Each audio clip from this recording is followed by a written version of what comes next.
In a typical shooting, if there's a firearm involved or a shell casing involved, it's recovered from the crime.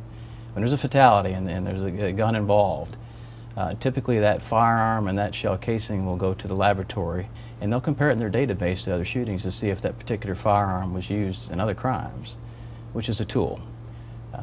We'll certainly trace the firearm. Now we have agreements in New York City where every firearm throughout the state, for that matter, in New York, every crime gun is traced. So that's a long process. There is no federal gun registry.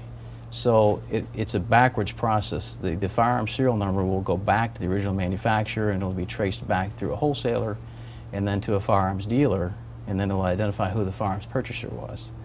And in many cases the firearms purchaser had nothing to do with the crime. But what we do find on many occasions is the firearms purchaser had some relationship to a criminal element that perhaps trafficked the firearm illegally from the firearm's point of purchase to the criminal in the streets of New York, and in turn use that in a street crime.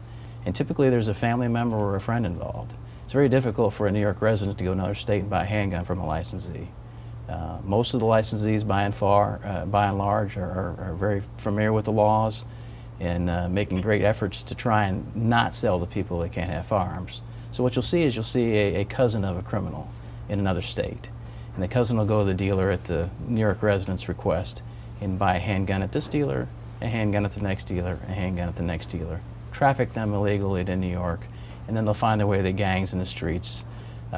And typically one person doesn't hold on to that gun. You'll see a community gun where one particular gang may have 3 handguns. It doesn't stay in the possession of an individual gang member. So the handgun bounces around from person to person when they need it to commit a crime. You'll find gang members that have associate gang friends or members in another state that'll run guns for them. Probably more often it's a friend or a relative, because typically your gang members in other states, a lot of them are prohibited from getting firearms as well. So if they're going to a licensed dealer, they can't be prohibited because there's a background check.